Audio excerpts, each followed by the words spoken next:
You know, when you look up at the night sky, it's easy to think of stars as these eternal, unchanging little points of light.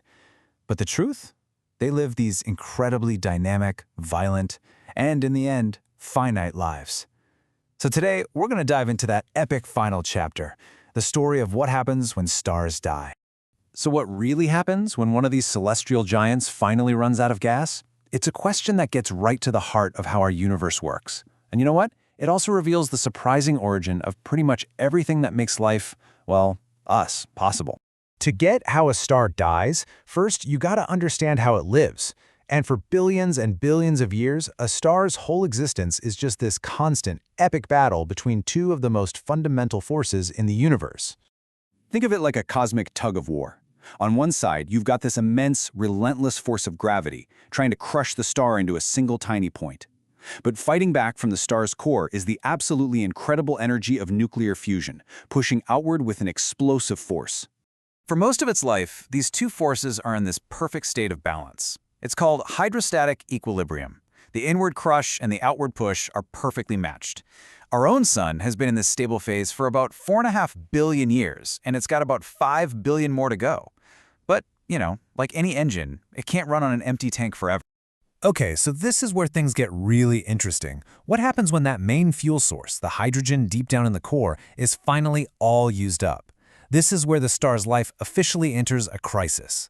The second that core hydrogen runs out, the fusion engine just sputters. And with that outward push gone, gravity wins. And I mean it wins instantly, crushing the core and making it unbelievably hot.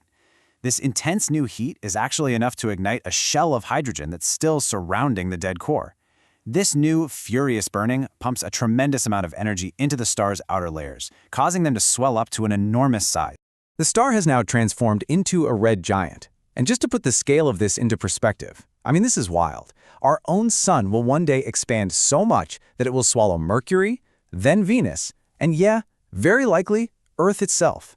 It's a truly dramatic and kind of terrifying transformation.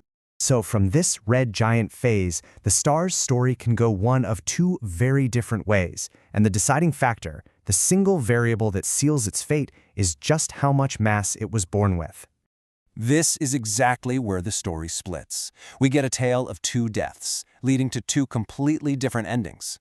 One is kind of quiet and beautiful, and the other, unbelievably violent. So here's the basic split. Plain and simple. Stars like our sun and anything up to about 8 times its mass are considered low mass. They die pretty gracefully. But stars born with more than 8 solar masses, well, they're destined for a spectacular, cataclysmic explosion. For a low-mass star like our sun, the end is, well, it's actually serene. It gently puffs its outer layers away into space, creating this breathtakingly beautiful structure called a planetary nebula. Now, the name is a bit of a mistake. Early astronomers with their not-so-great telescopes thought they looked like planets. But what they really are is the star's final, graceful exhale. And what's left behind? Right at the center of that beautiful nebula is the star's collapsed core, a white dwarf. It's essentially a stellar corpse. I mean, think about this. It has the mass of our sun, but it's been crushed down into a sphere the size of Earth. It generates no new energy. It's just going to spend trillions of years slowly cooling off, like a dying ember in the vastness of space. And to give you a sense of just how unbelievably dense this thing is, get this. A single teaspoon of white dwarf material would weigh as much as a full-grown elephant here on Earth. Just 1 teaspoon. It's absolutely mind-boggling. All right, now for the big guys, the high-mass stars. Their end is anything but quiet. Their immense gravity forces them to burn through their fuel at a frantic pace. Hydrogen fusion lasts for millions of years. But then the whole timeline just collapses. Helium fusion, millions of years. Carbon, just a few hundred years. Oxygen, a few months. Until finally, the star is fusing silicon for just a handful of days. You can just feel the panic, right? It's a frantic, desperate death spiral. Then the fusion chain comes to a screeching halt at iron. See, for billions of years, every fusion reaction has released energy, creating that outward pressure that held gravity at bay. But iron is different. Trying to fuse iron atoms doesn't release energy, it actually consumes it. It sucks energy in. The star's engine has just hit a thermodynamic brick wall. The outward push is gone. Game over. And with nothing to stop it, gravity wins, instantly and catastrophically. The core collapses in less than a second, then violently rebounds, triggering a supernova. This is one of the most energetic events in the entire universe, an explosion so bright it can briefly outshine its entire home galaxy of billions of other stars. So let's just quickly recap those two paths, right? Low-mass stars end with a beautiful planetary nebula, leaving behind a white dwarf. High-mass stars, they go supernova, leaving behind either an ultra-dense neutron star or, if the star was truly, truly massive, a black hole. But here's the most profound part of this whole story. This is the real takeaway. These spectacular stellar deaths, they aren't just an ending. They are, in fact, the universe's primary engine for creation.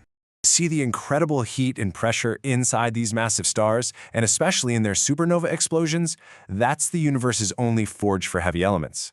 And this isn't some abstract cosmic thing, it's deeply personal. The oxygen in your lungs right now, the carbon in your DNA, the calcium in your bones, the iron in your blood, every single one of those atoms was created inside a star that died billions of years ago.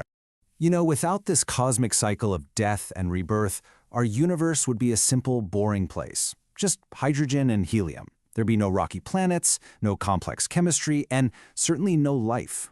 Stellar death is the price of admission for all of this cosmic complexity. And ultimately, this story reveals our deepest connection to the cosmos. The atoms that make you were forged in the heart of a dying star.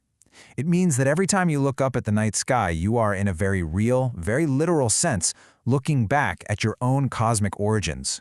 We are, quite literally, stardust contemplating the stars.